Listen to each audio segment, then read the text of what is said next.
नमस्कार, एनटिभी न्यूजको समाचार बुलेटिनमा स्वागत छ। म सालिक सुवेदी। म सुरेन्द्र पौडेल। सुरुमा आजका प्रमुख समाचार। नेपाली सेनालाई साधन स्रोत सहित थप व्यावसायिक बनाउन सरकार प्रतिबद्ध रहेको प्रधानमन्त्रीको भनाई। आगामी निर्वाचनमा समन्वयका लागि तयार रहन सेनालाई निर्देशन। चुनाव घोषणा भएसँगै दल र नेताहरू आन्तरिक क्रियाकलापमा व्यस्त बन्दा संसद बैठक प्रभावित।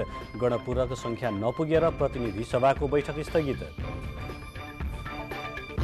साउन महिनामा देशभर झण्डै 11% बढ्यो कोरोना संक्रमण।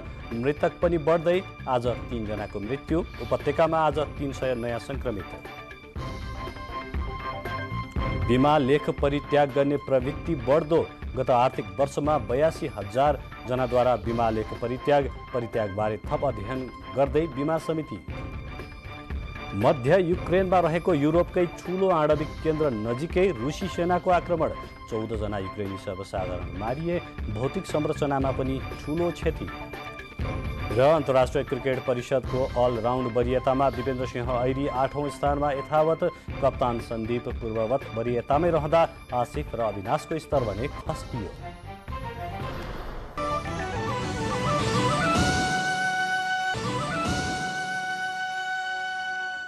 समाचार अब विस्तारमा। प्रधानमन्त्री एवं रक्षा मन्त्री शेरबहादुर देउवाले आगामी मङ्सिर 4 गते हुने प्रतिनिधि सभा र प्रदेश सभा निर्वाचन शान्तिपूर्ण, निष्पक्ष र भयरहित वातावरणमा सम्पन्न गर्नका लागि तयार रहन रक्षा मन्त्रालय र नेपाली सेनालाई निर्देशन दिनुभएको छ। रक्षा मन्त्रालयको आर्थिक वर्ष 2078-79 को चौमासिक समीक्षा तथा वार्षिक प्रगति समीक्षा बैठकमा प्रधानमन्त्री देउवाले निर्वाचनको आवश्यक तयारी पूरा गर्न निर्देशन दिनुभएको हो। उहाँले नेपाली सेनाले मुलुकको सुरक्षा, विकास निर्माण एवं विपद व्यवस्थापनमा पुर्याएको योगदानको प्रशंसा गर्नुभयो। प्रधानमन्त्री देउवाले सेनालाई साधन स्रोतसहित आधुनिक र थप व्यावसायिक बनाउन सरकार प्रतिबद्ध रहेको पनि उल्लेख गर्नुभयो।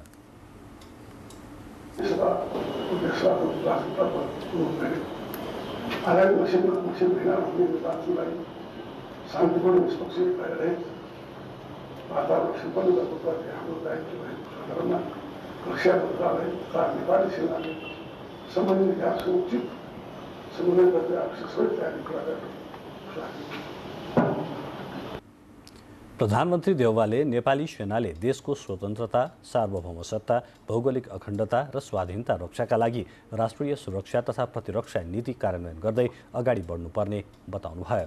नेपाली सेना अन्तर्गत निर्माण भइरहेका राष्ट्रिय गौरवको आयोजनाका काम यथाशीघ्र सम्पन्न गर्नका लागि प्रभावकारी समन्वय गर्न पनि प्रधानमन्त्रीले निर्देशन दिनुभयो। शान्ति सुरक्षाका साथै विपद व्यवस्थापन नेपाली सेनाले पुर्याउँदै आएको सहयोगलाई गर्दै आगामी दिनमा नेपाली सेनालाई थप साधन स्रोत पुर्याई आधुनिक व्यवसायिक रूपमा विकास गर्न सरकारले जोड दिनेछ। समीक्षा बैठकमा नेपाल सरकारका मुख्य सचिव शङ्करदास बैरागीले राष्ट्रिय गौरवको आयोजना सम्पन्न गर्न सबै निकायको समन्वयकारी भूमिका अपरिहार्य रहेको बताउनुभयो। प्रधान सेनापति प्रभुराम शर्माले काठमाडौँ निजगढ द्रुत मार्ग निर्माणमा खोकनाको जग्गा प्राप्तिमा जटिल समस्या रहेकोले सरकारले आवश्यक पहल गरिदिन आग्रह गर्नुभयो।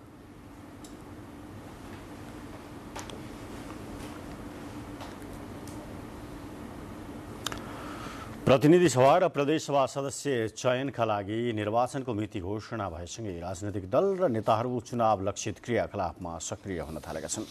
दलहरू आन्तरिक छलफल र अन्तर्पार्टी छलफलमा व्यस्त छन् भने दलको नेतृत्व तहमा रहेकाहरू विभिन्न कार्यक्रमहरूमा व्यस्त हुन थालेका छन्।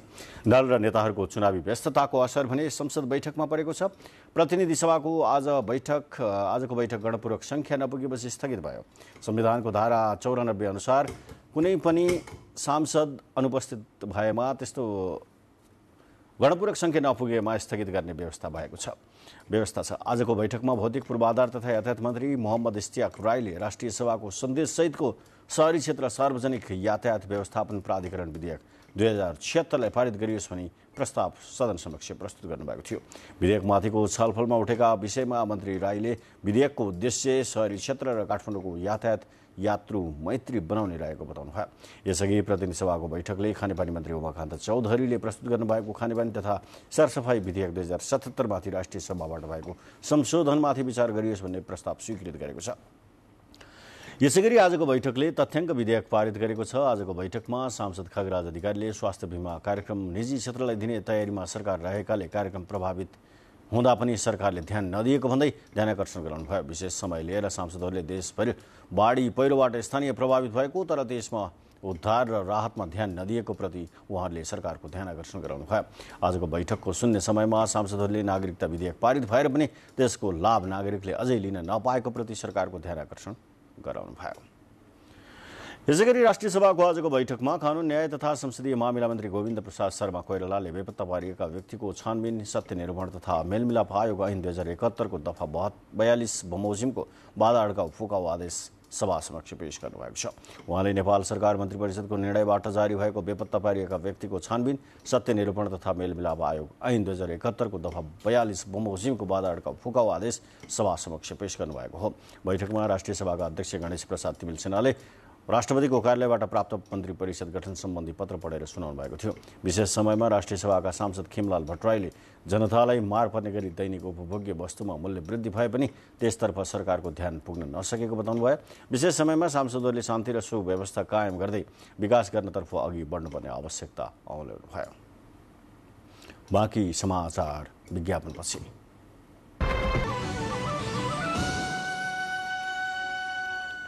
विज्ञापनपछि स्वागत छ। अब बाँकी समाचार। नेकपा माओवादी केन्द्रका अध्यक्ष पुष्पकमल दाहाल प्रचण्डले नागरिकता विधेयक राष्ट्रपतिबाट प्रमाणीकरण हुन ढिलाइ भएकोमा चिन्ता व्यक्त गर्नुभएको छ।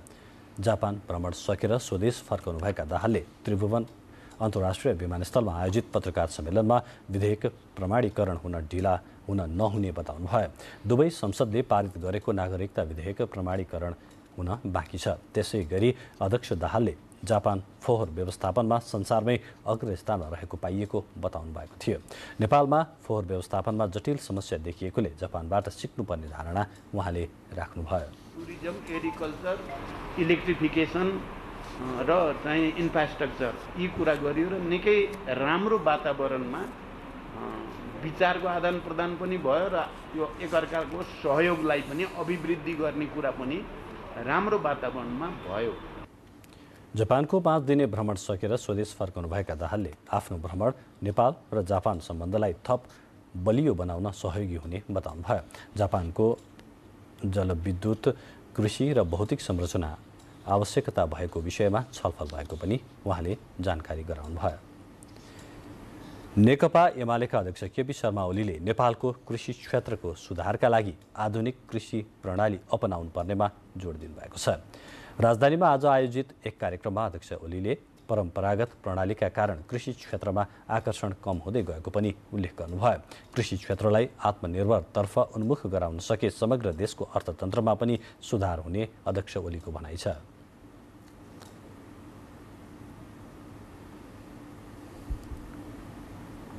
हामीसँग समथर मैदान छ, पहाडहरू छ। पहाडको जमिनको उत्पादकत्वका लागि हामीले विभिन्न बाली विविधता लगायतका प्रश्नहरूमा सही सदुपयोग गर्न सकेका छैनौँ।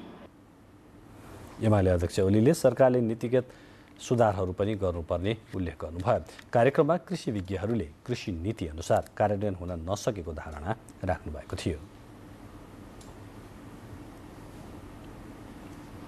सरकारले निर्वाचन घोषणा गरेसँगै राजनैतिक दलहरू निर्वाचन रणनीति तयार पार्न लागिरहेका छन्।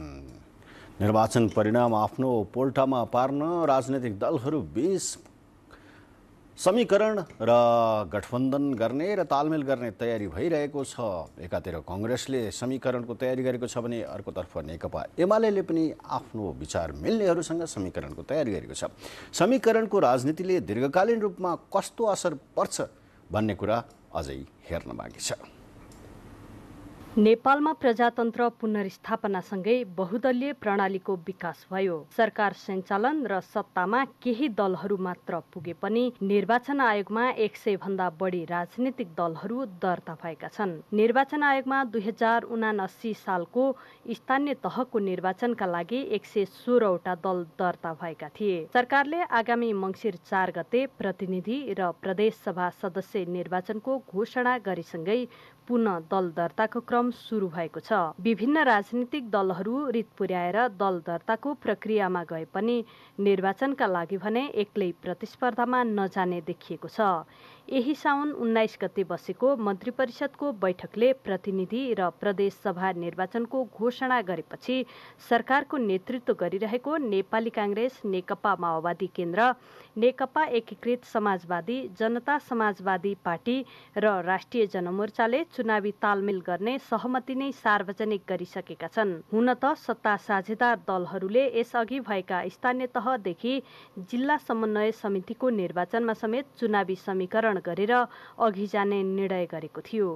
केन्द्रीय समितिले नै निर्वाचन समीकरणको सहमति गरेपछि अधिकांश जिल्ला समन्वय समिति र स्थानीय तहको निर्वाचनमा समेत चुनावी तालमेल गरिएको थियो। सत्तापक्षीय दलहरूको चुनावी समीकरणपछि प्रमुख प्रतिपक्षी दल नेकपा एमाले समेत चुनावी तालमेलका लागि छलफलमा जुटेको छ। सानादेखि ठूला राजनीतिक दलहरू बीचमा यसरी सरकार निर्माणदेखि हरेक निर्वाचनका लागि समीकरण बनाउन थालेपछि नेपालमा के दुई दलको मात्र खाँचो हो त भन्ने प्रश्न उठ्न थालेको छ।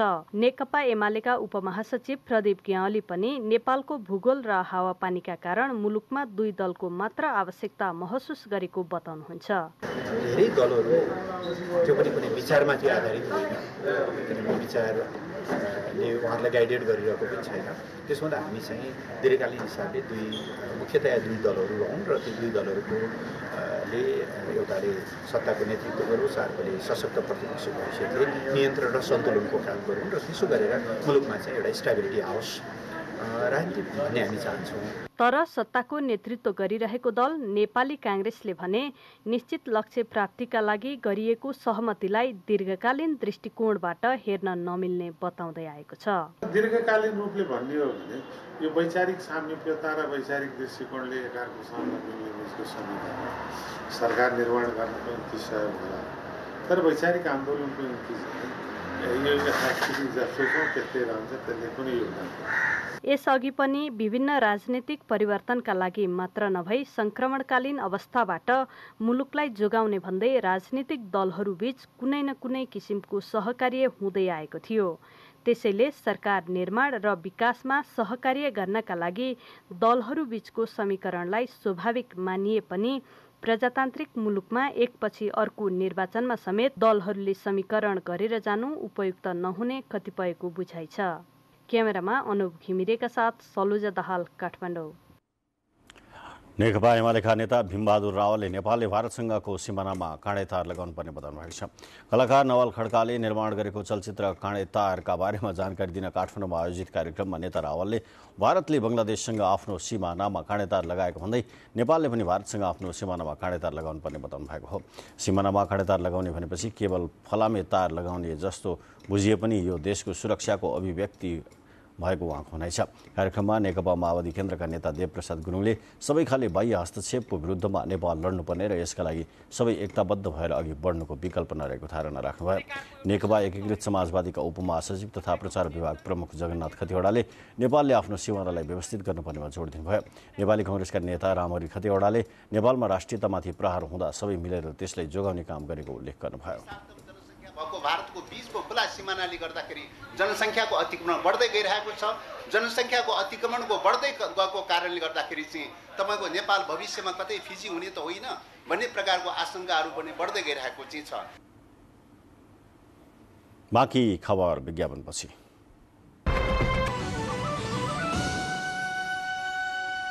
विज्ञापनपछि अब बाँकी समाचार। गैराती परेको भीषण वर्षाका कारण पासाङ लामो सडक खण्ड अन्तर्गत रसुवाको बनुवा घुम्तीमा गएको पहिरोले सोही ठाउँको नौबिसेमा रहेको करिब 20 घर परिवार जोखिममा परेका छन्। विगतमा रसुवाको उत्तरगया गाउँपालिका 4 पहिरे गाउँबाटै पहिरोबाट विस्थापित भई सुरक्षित स्थानमा रहे सरकारले स्थानान्तरण गराए पनि राति गएको पहिरोले उनीहरू जोखिममा परेका हुन्। पहिरोले करिब 1000 रोपनी खेतीयोग्य जमिन बगरमा परिणत गराएको छ भने पासाङ लामो सडक खण्ड अन्तर्गत सडक अवरुद्ध भएको छ।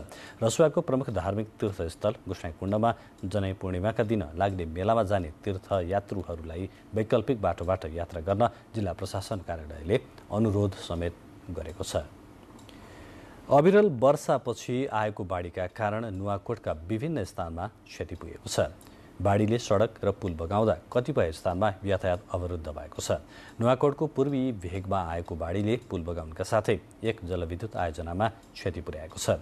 बाढीले 7 पिसे स्थित बुद्धभूमि जलविद्युत आयोजनाको ड्याममा क्षति गरेका कारण विद्युत उत्पादन अवरुद्ध भएको प्रहरी नायब उपरीक्षक रूपक खड्काले जानकारी दिनुभयो। ड्याममा थुनिएका जलविद्युत आयोजनाका 3 जना कामदारहरूलाई उद्धार गरिएको छ। अविरल वर्षासहित राति आएको बाढीले पुलमा क्षति गरेको कारण छहरे ढिकुरे सडक मार्ग पनि अवरुद्ध भएको छ। सरकारले पूर्व पश्चिम राजमार्ग अन्तर्गत बुटवलदेखि कपिलवस्तुको चन्द्रौटासम्मको राजमार्गलाई स्तरोन्नति गर्ने घोषणा गरेकोले मर्मत गर्दा राज्यको स्रोत खेर नजाने गरी खर्च गर्न स्थानीयले अनुरोध गरेका छन्। डिभिजन सडक कार्यालय शिवपुरले नियमित मर्मतको कार्य भन्दै कपिलवस्तुका विभिन्न स्थानमा लाखौं रुपैयाँ खर्चेर सडक विस्तारको काम गरिरहेको छ। चालु आर्थिक वर्षको बजेट वक्तव्यमा पूर्व पश्चिम राजमार्ग अन्तर्गत बुटवलदेखि कपिलवस्तुको चन्द्रौटासम्मको सडक 4 लेनको विस्तार गर्ने सरकारी योजना छ। चालु आर्थिक वर्षमा मात्र डिपिआर तयार हुने बताउँदै सडक बनाउन एसियाली विकास बैङ्कसँग ऋण सम्झौता, टेन्डर आह्वान लगायतका काम सम्पन्न गर्न अबको 4-5 वर्ष लाग्ने सडक विभागको आकलन छ। डिभिजन सडक कार्यालय शिवपुरका प्रमुख विशुनदास लामाले नियमित मर्मतको कार्य गरिएको जानकारी दिनुभयो। पछिल्लो 24 घण्टामा थप 868 जनामा कोरोना भाइरस संक्रमण पुष्टि भएको छ। स्वास्थ्य मन्त्रालयका अनुसार 6705 जनामा परीक्षण गरिएकोमा 868 जनामा संक्रमण पुष्टि भएको हो। यो सँगै देशभर सक्रिय संक्रमितको संख्या 5885 पुगेको छ। पछिल्लो 24 घण्टामा कोरोना भाइरसको संक्रमणबाट 3 जनाको निधन भएको छ। आज काठमाडौँ उपत्यकामा 300 जनामा संक्रमण पुष्टि भएको हो। काठमाडौँमा 229, ललितपुरमा 53 र भक्तपुरमा 18 जनामा संक्रमण पुष्टि भएको हो। पछिल्लो 24 घण्टामा 414 जना संक्रमण मुक्त भएका छन्। मन्त्रालयका सहप्रवक्ता डाक्टर समीर कुमार अधिकारीका अनुसार साउनको 1 गते संक्रमण दर 4% रहेकोमा आज 13% रहेको छ। यसगरी 500 भन्दा बढी संक्रमित भएका जिल्ला काठमाडौँ र ललितपुर तथा 200 भन्दा बढी संक्रमित भएको जिल्ला मोरङ रहेको छ। हाल 5785 जना आइसोलेसनमा र 71 जनाको आइसियु र भेन्टिलेटरमा उपचार भइरहेको मन्त्रालयको तथ्याङ्क छ। दाङका सामुदायिक अस्पतालले बिरामीलाई उपचारमा सहुलियत दिएपछि अस्पतालहरूमा बिरामीको घुइँचो लाग्न थालेको छ। राप्ती प्रादेशिक अस्पतालले प्रसुति सेवा, नवजात शिशुका लागि NICU, PICU, महिलाको पाठेघर लगायतका उपचार निःशुल्क गर्न थालेपछि सर्वसाधारणको आकर्षण बढेको हो। अस्पतालले बिरामीलाई सहुलियत दिँदा उपचार गर्न आउनेहरूको संख्या बढेको छ। राप्ती प्रादेशिक अस्पताल तुलसीपुरले बिरामीलाई ओपिडी, इमर्जेन्सी टिकट सहित निःशुल्क भेट दिँदा उपचार गर्न आउनेहरूको संख्या बढेको हो। लुम्बिनी प्रदेश सरकारको सहयोगमा अस्पतालले गत साउन 1 देखि ओपिडी, इमर्जेन्सी टिकट सहित निःशुल्क बेड उपलब्ध गराउँदै आएको छ। प्रदेश सरकारले बिरामीलाई सहुलियत दिन 1 करोड 50 लाख रुपियाँ बजेट विनियोजन गरेको छ। निःशुल्क सेवा सुरु हुन पूर्व मुस्किलले 150 देखि 200 सम्म बिरामी आउनेमा आजभोलि दैनिक 4 देखि 500 को हाराहारीमा आउने गर्दछन्। सरकारले सामुदायिक अस्पतालमा सर्वसाधारणको आकर्षण बढाउन निःशुल्क सेवा सुरु गरेको प्रदेशका स्वास्थ्य, जनसङ्ख्या तथा परिवार कल्याण मन्त्री इन्द्रजित थारू बताउनुहुन्छ। राप्ती प्रादेशिक अस्पताल रिफर सेन्टर होइन कि सहायक अस्पतालहरू अथवा जिल्लाका अस्पतालहरूबाट धेरैभन्दा धेरै बिरामीहरू प्रादेशिक अस्पतालहरूबाट सेवा प्रदान गर्न सकियोस्। बिरामीले निःशुल्क सेवा पाउँदा लुम्बिनी प्रदेशको दाङ, रोल्पा, रुकुम, प्युठान सहित कर्णाली प्रदेशका केही जिल्लाबाट बिरामीहरू उपचारका लागि आउने गरेका छन्। अस्पतालले सामान्य रोगको उपचारदेखि मुटु, क्यान्सर रोग लगायतका जटिल प्रकारका बिरामीको उपचार गर्दै आएको छ। जसका कारण सर्वसाधारणलाई फाइदा पुर्याएको बिरामीका आफन्तहरू बताउँछन्। धेरै पीडित हुनुहुन्छ, धेरै छटपटाएर बस्नु भएको छ, त्यहाँ निःशुल्क औषधि पनि हुनपर्छ है। अस्पतालमा प्रसुति सेवा थप विस्तार गर्न 2 करोड बजेट प्रदेश सरकारले विनियोजन गरेको छ। यो सँगै नागरिकको स्वास्थ्य उपचारका लागि सरकारले खेलेको भूमिका निकै फलदायी बनेको छ। जनक नेपाली, नेपाल टेलिभिजन, लुम्बिनी प्रदेश, दाङ। समाचारको क्रममा प्रमुख खबरहरू फेरि एकपटक।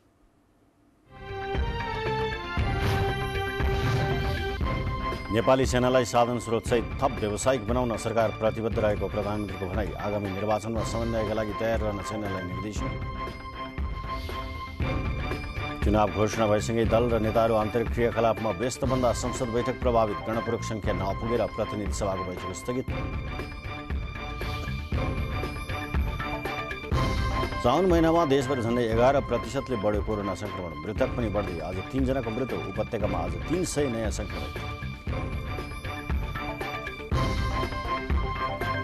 बीमा लेख परित्याग गर्ने प्रवृत्ति बढ्दो। गत आर्थिक वर्षमा 82,000 जनाद्वारा बीमा लेख परित्यागबारे थप अध्ययन गर्दै बीमा समिति।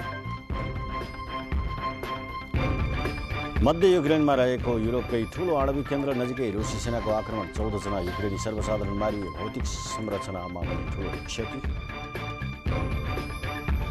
र अन्तर्राष्ट्रिय क्रिकेट परिषदको अलराउन्ड वरियतामा दिपेन्द्र सिंह ऐरी 8औं स्थानमा यथावत। कप्तान सन्दीप पूर्ववत वरियतामै रहँदा आसिफ र अविनाशको स्तर भने खस्कियो।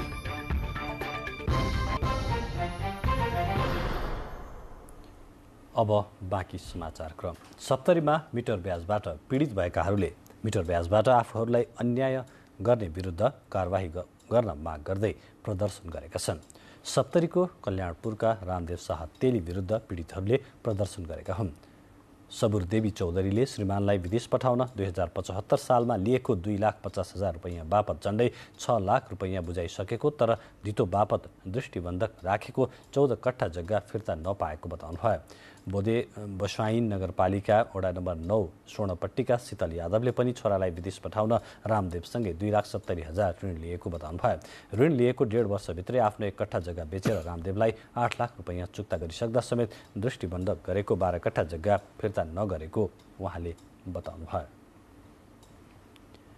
काठमाडौँको बालाजु स्थित जुत्ता कारखानामा आगलागी भएको छ। काठमाडौँ महानगरपालिका वडा नम्बर 16 बालाजु बाइपासमा सञ्चालनमा रहेको अनवर्ल्ड फुटवेयरमा भएको आगलागी नेपाली सेना, सशस्त्र प्रहरी, नेपाल प्रहरी लगायत काठमाडौँ, ललितपुर महानगरपालिका, भक्तपुर र त्रिभुवन अन्तर्राष्ट्रिय विमानस्थलको गरी 7वटा दमकलले नियन्त्रणमा लिएको थियो। श्रीराम पाण्डेले सञ्चालन गरेको उक्त जुत्ता कारखानामा विद्युत सर्ट भएर आगलागी भएको हुन सक्ने प्रहरीले अनुमान गरेको छ। आगलागीबाट भएको क्षतिको पूर्ण विवरण आउन बाँकी छ। यसैबीच गृहमन्त्री बालकृष्ण खाँडले जुत्ता कम्पनीमा भएको आगलागीबाट पुगेको क्षति र आगलागी नियन्त्रणबारे चासो व्यक्त गर्नुहुँदै सम्बन्धित निकायसँग जानकारी लिनुभएको छ। गृहमन्त्री खाँडले काठमाडौँ उपत्यका प्रहरी कार्यालयका प्रमुख प्रहरी अतिरिक्त महानिरीक्षक रविन्द्र कुमार धानुक, काठमाडौँका प्रमुख जिल्लाधिकारी गोविन्द रिजाल र काठमाडौँ जिल्लाका सुरक्षा प्रमुखसँग आगलागी तथा क्षतिबारे जानकारी लिई आवश्यक निर्देशन दिनुभएको छ। मध्य युक्रेनमा भएको रुसी आक्रमणमा परि 14 जना युक्रेनी सर्वसाधारण मारिएका छन्। युरोपकै ठूलो आणविक केन्द्र निप्रोपेट्रोभस्क क्षेत्रमा भएको आक्रमण र विस्फोटमा सर्वसाधारण मारिएको स्थानीय गभर्नरले बताएका छन्। आक्रमणमा परेर त्यस क्षेत्रमा रहेका प्रशासनिक भवनहरू, विद्यालय, एउटा सांस्कृतिक दरबार, एउटा नगर परिषदको भवन लगायत क्षतिग्रस्त भएको बताइएको छ। त्यहाँका गभर्नरले रुसी आक्रमण भएको मंगलबारको रात निकै भयानक भएको टिप्पणी गरेका छन्। रुस र युक्रेन दुवै मुलुकहरूले एकअर्का विरुद्ध आणविक केन्द्र नजिकै गोलाबारी गरेको आरोप लगाएका छन्। यसैबीच रुसबाट युक्रेन दक्षिणी भाग हुँदै मध्य युरोपेली मुलुकहरूमा इन्धन ढुवानी गर्ने पाइपलाइनलाई युक्रेनले अवरोध गरेको रुसी निर्यातकर्ताले जनाएका छन्। चीनको स्वशासित क्षेत्र तिब्बतमा रहेको चर्चित पोटला दरबार बन्द गराइएको छ। कोरोनाको संक्रमण बढ्दै गएपछि हिजोबाट अनिश्चित समयका लागि दरबार बन्द गराइएको हो। तिब्बत प्रशासनले दरबार खुला हुने सम्बन्धमा पछि सूचना जारी गरिने बताएको छ। चीनकै एउटा प्रमुख पर्यटकीय गन्तव्य रहेको पोटला दरबार हेर्न पुगेका पर्यटकहरूलाई दरबारको बाहिरी परिसरमा भने पस्न अनुमति दिएको छ। चीनमा पछिल्लो समय फेरि कोरोना संक्रमण बढ्दै जाँदा हिजो 828 जना नयाँ संक्रमित थपिएका छन्, जसमध्ये तिब्बतमा मात्रै 22 जना रहेका छन्। बाँकी खबर एकैछिनपछि।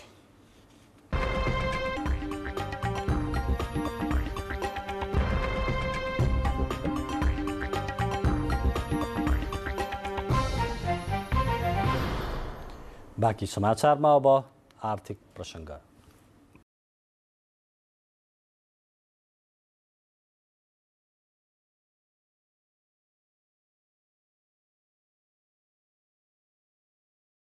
नेपालमा बिमा लेख परित्याग गर्नेको सङ्ख्या बढ्दै गएको छ।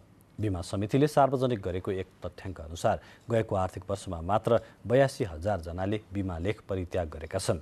आर्थिक वर्ष 2077-78 को यो सङ्ख्या 64,000 रहेको थियो। अघिल्लो आर्थिक वर्षको तुलनामा गएको आर्थिक वर्षमा झन्डै 23 अर्ब रुपैयाँ बराबर बिमा लेख परित्याग गरेको बिमा समितिले जनाएको छ। बिमा गरेको समय सकिने लाग्दा समेत बिमितले बिमा लेख त्याग गर्ने प्रवृत्ति बढेको भन्दै समितिले थप अनुगमन गरिने तयारी गरेको छ।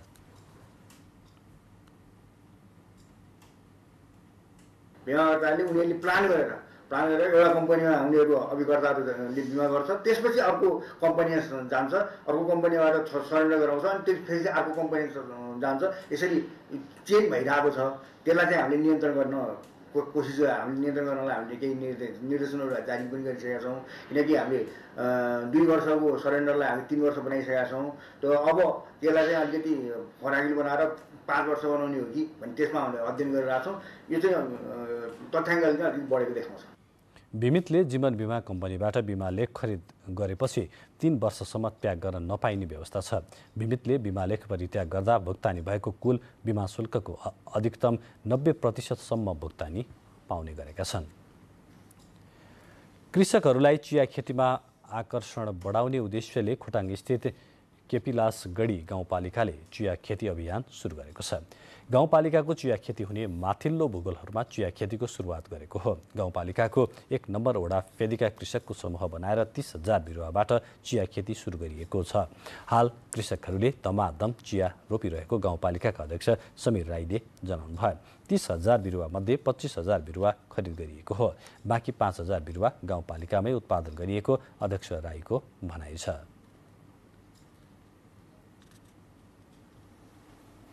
पछिल्लो समय स्याङ्जामा गोलभेडाको राम्रो उत्पादन हुन थालेसँगै किसानहरू गोलभेडा खेतीतर्फ आकर्षित हुन थालेका छन्। जिल्लाकै वालिङ नगरपालिका 5 र 6 पेत्ले गाउँका 89 घरधुरीका किसानहरूले सामूहिक रूपमा गोलभेडा खेती गरेका छन्।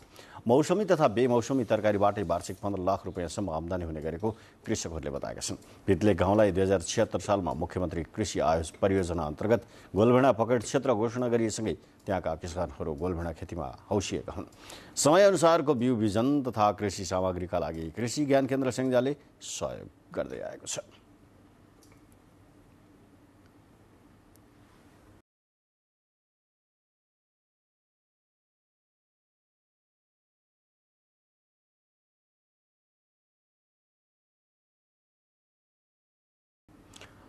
आर्थिक समाचारपछि अब खेलकुद समाचार। खेलकुद समाचार।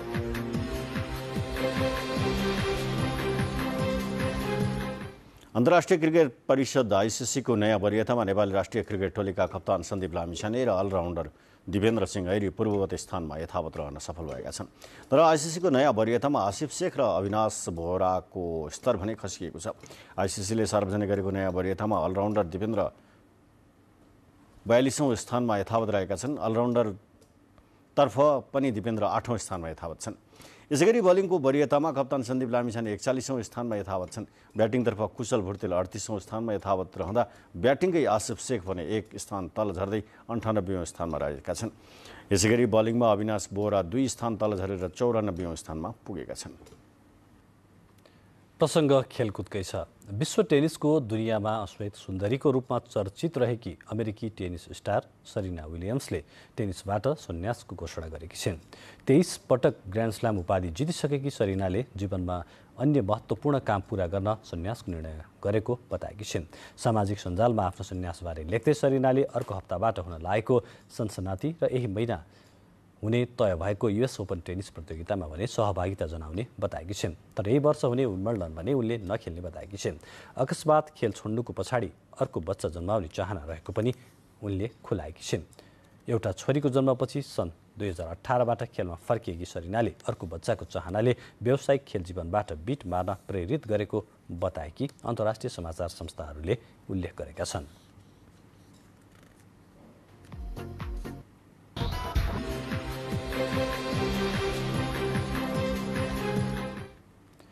खेलकुद समाचारपछि अब मौसम सम्बन्धी जानकारी। प्रदेश नम्बर 1 र मधेस प्रदेशमा आज राति आंशिकदेखि सामान्य बदली रही बागमती, गण्डकी र कर्णाली प्रदेशका केही स्थानहरूमा मेघ गर्जनसहित हल्कादेखि मध्यम वर्षाको सम्भावना रहेको मौसम पूर्वानुमान महाशाखाले जनाएको छ।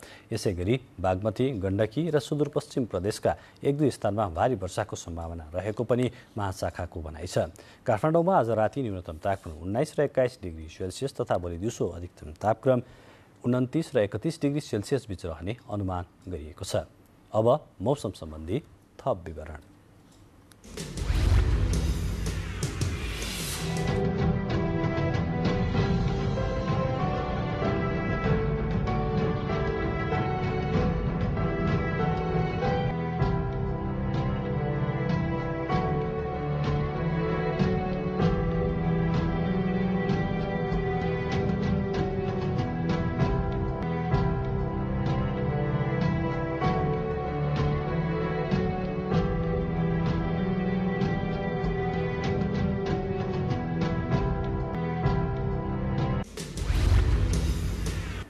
मौसम सम्बन्धी यस जानकारीसँगै हामी बुलेटिनको अन्त्यतिर आइपुगेका छौँ। अब अन्त्यमा बुलेटिनका प्रमुख समाचार पुनः एकपटक। नेपाली सेनालाई साधन स्रोतसहित थप व्यावसायिक बनाउन सरकार प्रतिबद्ध रहेको प्रधानमन्त्रीको भनाई। आगामी निर्वाचनमा समन्वयका लागि तयार रहन सेनालाई निर्देशन।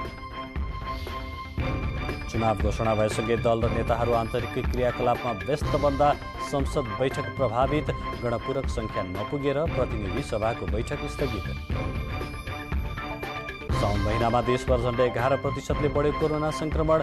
मृतक पनि बढ्दै, आज 3 जनाको मृत्यु। उपत्यकामा आज 300 नयाँ संक्रमित।